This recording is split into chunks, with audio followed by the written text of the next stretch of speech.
Senator McCAIN right here and right now. And on the table, health care. Senator, nice to see you, sir. Thank you, Greta. Nice to be with you. Senator, before we get into the discussion about health care, which of course is dominating much of the national buzz and talk, I want to talk to you about Haiti. What do you recommend? What can we do to help the people of Haiti? Because it is absolutely catastrophic what has happened there. Well, our Navy is always good at this business, as it was after the tsunami, to get supplies, to get people down there, and also we may have to have people on the ground also to help to keep things under control. As you know, after these things, unfortunately, there's sometimes a lot of looting. I think our Navy's on the way, and our Marine Corps, and some of our air assets, but it's a terrible tragedy, and it's made more terrible because of the terrible conditions of poverty that had forced them to build structures that were so vulnerable to such a disaster as this. And, of course, it doesn't help that their government isn't particularly strong, and in addition to the poverty, there's been so many problems down there, it only exacerbates it, makes it so much worse, doesn't it?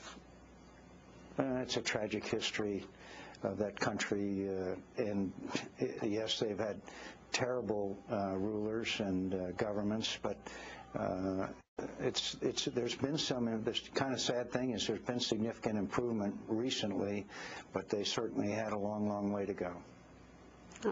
Today in Washington at the White House, there was a meeting. The president convened a meeting. It was closed a few hours ago, or a short time ago.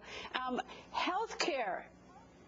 Is it going to pass? And what's your thought on transparency? Because that's something that's obviously consumed many of us. Well, I guess the C-SPAN cameras were in there so that we were able to observe what happened. Look, it's just this Chicago-style unsavory sausage-making process they're going through. We don't know what they decided. There'll be leaks, and there'll be counter leaks, and there'll be arms twisted, and then there will be more deals made once they do that. People have rebelled against it. I'm back here in Arizona and just had a town hall meeting. People are not only angry, they're disgusted. They're disgusted at this process that they're basically left out of. They're done in a back room, done on a totally partisan basis, and in direct contradiction of what the president promised. He promised a change in Washington. It's a change. It's a change for the worse. It's the worst I've ever seen in the years that I've been in Congress. Would you be willing, and this is maybe a given, but let me ask you anyway, would you be willing to sit down with the president? I mean, are Republicans willing to? Because the Democrats say that you Republicans are obstructionists, that you won't talk, you're just trying to abort the whole process. What are you willing to do? We're willing to sit down. We wanted to be in on the takeoff. If you want us in on the landing, let us in on the takeoff. The fact is, this process was partisan totally throughout. I've been a part of a number of compromises and agreements and legislation that has been bipartisan in the time that I'm in the Senate. It requires people sitting down together and making concessions, not being dictated to. And frankly, I've never been in a process where basically it was bribery. It was bribery to buy votes by extending the Louisiana Purchase, the Cornhusker kickback, the special deals for other states at the expense of the average taxpayer.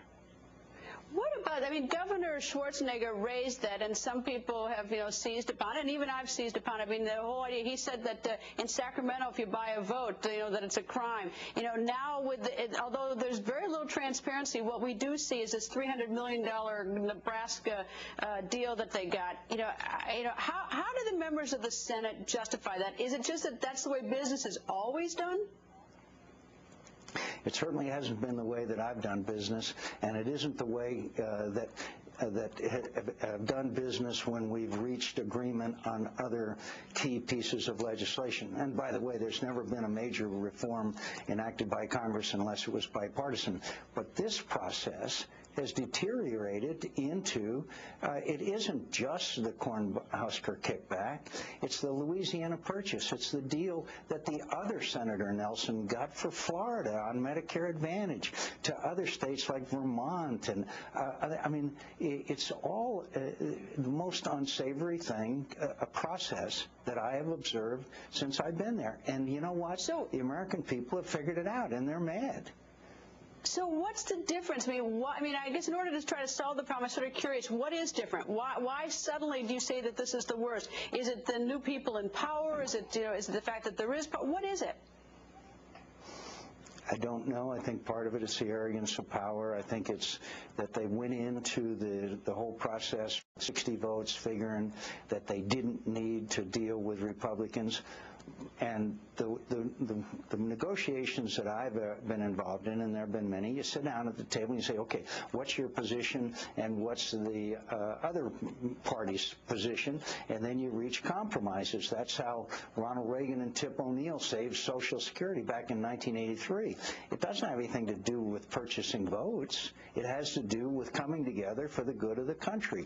That's what the president promised that we would do when he was elected, and clearly that has not happened, and the American people have figured it out.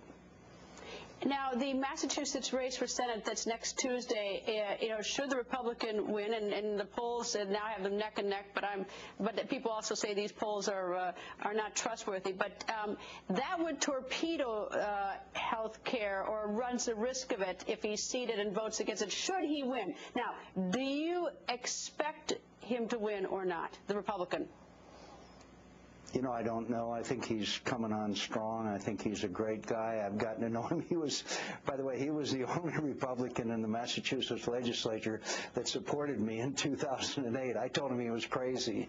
He's a member of the National Guard. He's really a remarkable guy, and he's done so well in the debates. I don't know if he can win or not. I know he's coming on strong, and I know if he wins, then obviously it will have a seismic effect on American politics.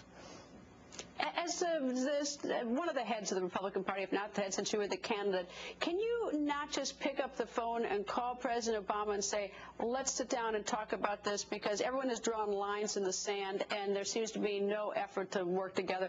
Would he take a call like that from you? Well, I think he would, and I'd be glad to if I thought it would change the process. I think we're too far down the line.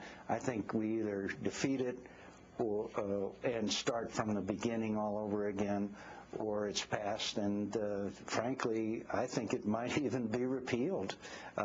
We repealed the catastrophic health bill that was passed once by the Congress. Listen, when you've got a 60-40 majority of the Americans that don't want a piece of legislation, at some point public opinion kicks in. Senator, if you'll stand by, please. We have so much more with you coming up next. And coming up, Senator McCAIN gives you the inside story on his trip through the Middle East. Get this, 7 countries, 7